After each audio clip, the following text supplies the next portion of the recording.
there's so many internal contradictions in gender ideology. I mean, it's just chock full of logical contradictions. And so this is one of them. And I said something like, it's interesting that a lot of the statistics are showing that kids that are same-sex attracted, otherwise gay or lesbian kids, they're highly overrepresented among this cohort of kids that are identifying as trans.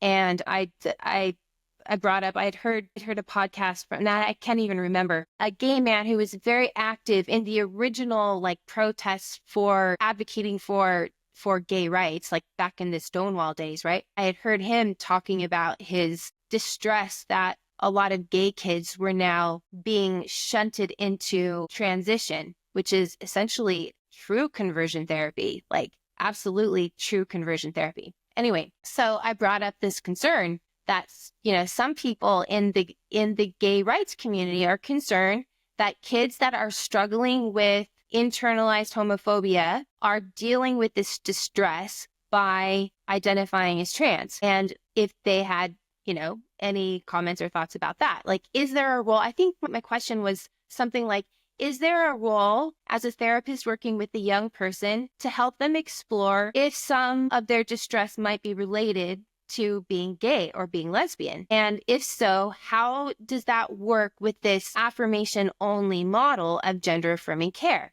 Which I thought was an important question. I still think it's a really important question. And instead of getting any answer at all, it was those are just right-wing talking points.